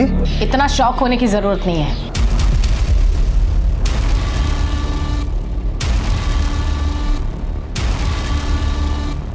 तुम्हारे और रोशन के निजी मामलों के बारे में हमें पता चल गया है। मतलब ये कि तुम्हारे पास लाइसेंस राइफल है? हाँ सर। लेकर आओ। अभी लेकर तुम।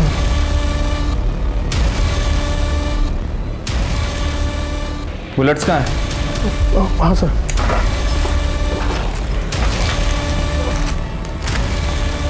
इसमें तो सिर्फ 2 ही बुलेट्स हैं। हमारे पास इंफॉर्मेशन है तुम्हारे पास 3 बुलेट्स थी। हाँ मैडम, वो 1 बुलेट मिल नहीं रही है। मिल जाएगी बुलेट भी, और तुम्हारा बयान भी कि खून तुमने किया है। अगर इस राइफल से बुलेट चली है तो बुलेट जरूर मिल जाएगी। तब तक तुम हमारे मेहमान बनो। इस राइफल को बैलिस्टिक रिपोर्ट्स के लिए भेजो।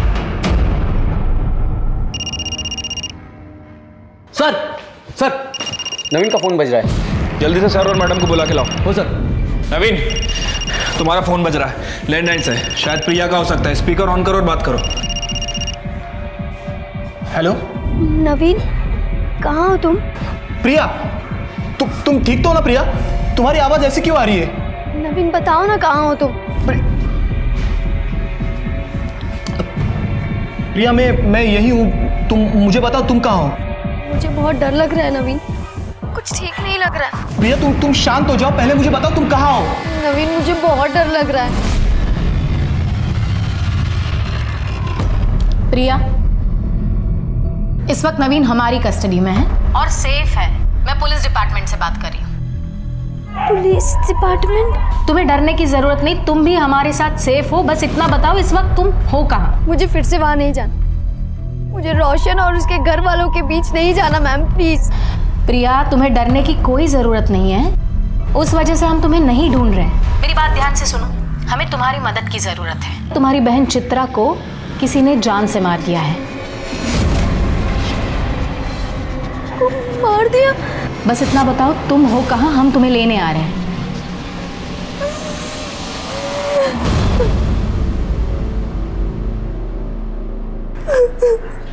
अब हमें बताओ तुमने चित्रा को क्यों मारा? मैंने ऐसे कुछ नहीं किया है मैडम। मैं अपनी ताई को क्यों मारूंगी? तुम झूठ बोल रही हो। सच ये है कि तुम अंबाजी आश्रम गई थी चित्रा से मिलने के लिए। वहां पर तुम्हारा और चित्रा का झगड़ा हुआ। झगड़ा पैसों को लेकर हुआ था। तुमने चित्रा के पास पैसे मांगे, चित्रा ने तुम्हें पैसे देने से इनकार कर दिया। इसलिए फिर तुमने कॉल करके चित्रा को बुलाया और उसका मर्डर कर दिया। नहीं सर, ये सब झूठ है। मैंने मेरी ताई को नहीं मारा और हमारे बीच कोई झगड़ा भी नहीं हुआ था। अवधूत ने तो हमें बताया तुमने चित्रा को जान से मारने की धमकी दी थी। नहीं मैम, ये सब झूठ है। धमकी दे रही है तू मुझे? जा, नहीं देती पैसे, जो करना है कर ले, चल जा। धमकी नहीं दे रही हूँ दीदी, मैं खुद बहुत परेशान हूँ। मैं नवीन से बहुत प्यार करती हूँ दीदी, और सिर्फ आप ही हो जो मेरी मदद कर सकते हो। मैं नवीन से शादी करना चाहती हूँ। उसके लिए मुझे थोड़े पैसों की जरूरत है, और मैं आपको वादा करती हूँ कि मैं आपको सारे पैसे लौटा दूंगी। बस अपनी बड़ी बहन से थोड़ी मदद मांगने आई। तुझे नवीन से शादी करनी थी तो उस रोशन से शादी क्यों की? तुझे क्या लगता है आई बाबा नवीन के साथ शादी करने के लिए तैयार हो जाते? नहीं, इसलिए मैंने प्लान बनाया कि मैं रोशन के साथ शादी करूंगी, फिर उसको छोड़ के भाग जाऊं। और मैंने वैसा ही किया दीदी। दीदी प्लीज मेरी मदद कर दे, प्लीज दीदी। ठीक है, तू एक काम कर, तू जा और सारी तैयारियां कर, पैसों का बंदोबस्त हो जाएगा। पर दीदी तू इतने पैसे लाएगी कहाँ से? तेरे ससुर से। और वो तुझे पैसे क्यों देंगे? उन्हें देना ही होगा। काम जो ऐसे किए हैं उन्होंने, हर चीज का हर्जाना भुगतना पड़ेगा। आप यहाँ क्या कर रहे हैं? काय झालं का? घाबरू नको। छोड़िए मुझे। थाम थाम थाम थाम। तुम अभी जवान हो, तुम्हारी भी कुछ जरूरत है ना? मैं है ना, मैं पूरा करूंगा तुम्हारी जरूरत। हाँ। छोड़िए मुझे। तुमने चित्रा के साथ जबरदस्ती की, बाद में चित्रा ने तुम्हें ब्लैकमेल करना शुरू किया, तुमसे पैसे मांगने शुरू किए, और इसलिए तुमने उसका मर्डर कर दिया। देखो सच सच बता दो, वरना शिरके और भी तरीके जानता है मुंह खुलवाने के। शिरके मर बता। हाँ मैं मानता हूँ मैंने चित्रा के साथ जबरदस्ती की थी, लेकिन मैंने उसे नहीं मारा साहब, बल्कि वो मुझे मारना चाहती थी। वो क्यों? चित्रा मुझे आश्रम से फोन किया करती थी, कहती थी कि मैंने उसके साथ जो भी किया वो उसका बदला लेगी, काला जादू करके मुझे मार डालेगी। मैं बहुत डर गया था साहब, बहुत डर गया था मैं। अगर काला जादू करके किसी को मारा जा सकता तो दुनिया के सारे इंसान एक दूसरे को अब तक खत्म कर चुके होते। मैं सच कह रहा हूँ साहब, मैंने कुछ नहीं किया मैंने। तो ऐसे सच नहीं बोलेगा। शिरके इसके सारे कॉल रिकॉर्ड्स निकालो, पता करो ये किस किस के साथ कांटेक्ट में था, कहां कहां जाता था, और सबसे जरूरी बात, इस पर रेप केस फाइल करो। कौन सा रेप साहब? बताने वाली तो मर चुकी है, बॉडी कुछ नहीं कह सकती, और रेप को तो बहुत दिन हो गए, अब कुछ नहीं साबित हो सकता। सर कृष्णा सही कह रहा है, कृष्णा ने रेप किया है, प्रूव करना बहुत मुश्किल है। लेकिन हमें कोशिश तो करनी होगी। एक बात बताइए, आसपास के जितने भी पेट्रोल पंप्स हैं उसकी सीसीटीवी फुटेज आपने चेक की है? जी सर, लेकिन ऐसा कोई भी नहीं जो लास्ट कुछ दिनों में किसी भी पेट्रोल पंप से कैन से पेट्रोल लेके गया हो सकता है उसने बाइक में या कार में पेट्रोल भरा हो और वहां से कैन में डाला हो सकता है सर। Ballistic report. इस रिपोर्ट के मुताबिक दिनकर की राइफल से कोई बुलेट फायर नहीं हुई, लेकिन प्रतीक की राइफल से हुई है। प्रतीक के घर से हमने जो राइफल बरामद की थी उसमें से एक बुलेट मिसिंग थी। क्यों मारा तुमने चित्रा को? वो तो तुम्हें छोड़कर चली गई थी। नहीं सर, मैंने नहीं मारा चित्रा को। तो फिर प्रतीक ने मारा होगा, क्योंकि गोली तो तुम्हारी राइफल से चली थी।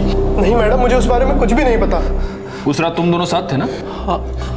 हाँ सर, पर हम लोग जल्दी सो गए थे। झूठ बोल रहे हो तुम, क्योंकि चित्रा की डेड बॉडी में जो मेल्टेड बुलेट मिली है वो तुम्हारी बुलेट से मैच करती है। हो सकता है तुम दोनों ने मिलकर उसका मर्डर किया। ऐसा कुछ भी नहीं है, वो दोनों मुझे छोड़ के चली गई थी। हम दोनों का रास्ता साफ था, हम लोग ऐसा क्यों करेंगे? सर एक मिनट, कुछ बताना है आपको। सर मैंने कृष्णा के कॉल रिकॉर्ड चेक किए थे। सर मुझे लग रहा है कि मुजरिम हमारी आंखों के सामने ही था, लेकिन हम उसे पहचान नहीं पाए। मतलब? सर फोन रिकॉर्ड के हिसाब से आबाजी ने चित्रा को फोन किया था। ये आबाजी कौन है? सर ये आबाजी वही आदमी है जिसने सबसे पहले हमें लाश के बारे में इंफॉर्मेशन दी थी।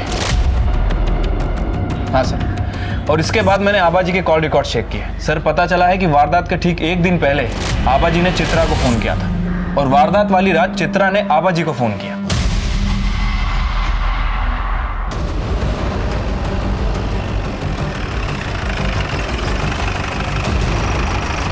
शिर्के, घर की तलाशी लो। मैडम मैडम मैडम बताइए ना क्या हुआ? क्या हुआ, कब हुआ, कैसे हुआ, सब पता चलेगा तुझे। पकड़ून ठेवायला। अरे मैडम माझं ऐका ना।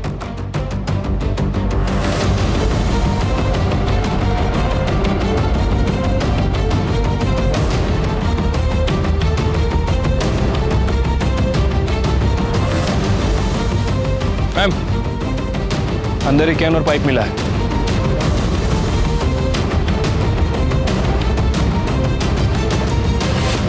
मैंने चित्रा को नहीं मारा साहब। मैं उसे क्यों मारूंगा? वो मुझे जानती तक नहीं थी। वो तुम्हें जानती नहीं थी, लेकिन फिर भी तुम उसको फोन करते थे। मर्डर के एक दिन पहले तुमने चित्रा को फोन किया था। मर्डर वाले दिन चित्रा ने तुम्हें फोन किया था, कृष्णा ने भी तुम्हें फोन किया था। यह सब इत्तेफाक है। इतना ही नहीं, मर्डर वाले दिन तूने अपनी बाइक में पेट्रोल भरवाया, और वो भी फुल टैंक। सीसीटीवी फुटेज में दिख रहा है पेट्रोल पंप की। अगले दिन तूने फिर पेट्रोल भरवाया, और उस दिन तो तू गांव से बाहर भी नहीं गया। 10 लीटर पेट्रोल पी गई तेरी बाइक। हाँ, ये ऐसे नहीं बोलेगा। रिका में सर क्या कृष्णा लगे उन्हें? साहब इन्होंने मुझे फोन नहीं किया था। झूठ मत बोलो, हमारे पास सबूत है कि इसने तुम्हें फोन किया था। आबाजी ने खुद बताया कि उन्होंने तुम्हें फोन करके बताया चित्रा वहां पर पहुंच चुकी है, तुम भी पहुंच जाना। तुम वहां पर पहुंचे और चित्रा का खून किया। खोटे थे, झूठ है साहब। तो सच क्या है? जब से वो चित्रा मुझे धमकी देने लगी है, मैं तो घर से बाहर भी नहीं निकला। मेरा फोन भी रुक्मिणी के पास था। झूठ मत बोलो। मतलब तुमने फोन कृष्णा को नहीं, रुक्मिणी को किया था? मेरे पास चित्रा को मारने के अलावा कोई रास्ता नहीं था। मेरे पति को बचाने के लिए मुझे ये करना पड़ा। इनकी जान को खतरा था चित्रा से। क्या हुआ आपको? चलो चलो ऊपर बैठिए, ऊपर बैठिए। ये क्या हो गया, क्या हो गया आपको? क्या हुआ, क्या मुझे बताइए। चित्रा ने जादू टोना किया है मुझ पर। क्या हुआ, क्या हुआ, क्या हुआ? वो काला जादू जानती है, छोड़ेगी नहीं मुझे। चलिए मत, सब ठीक कर दूंगी। इन्हें जरूर कुछ हुआ है। मुझे डर है कहीं ये पागल ना हो जाए। मुझे पता है ये सब उस चित्रा का किया धरा है। आप उसे कह दीजिए, उसे जितने पैसे चाहिए ना, हम देने के लिए तैयार हैं, लेकिन इन्हें कुछ नहीं होना चाहिए। देखो चित्रा, रुक्मिणी जी तुम्हें जितने पैसे चाहिए उतने देने के लिए तैयार है, लेकिन इसके आगे तुम कृष्णा जी को कभी परेशान नहीं करोगी, ना उनसे मिलोगी, ना उनको फोन करोगी। ठीक है। चित्रा ने मुझे फोन किया था। क्यों आ रही है? अरे तुम आ गई बेटी? आओ। नमस्कार काका। नमस्कार नमस्कार। पैसों का इंतजाम हो गया है, वो पैसे लेके आते होंगे। तुम बैठो ना, बैठो।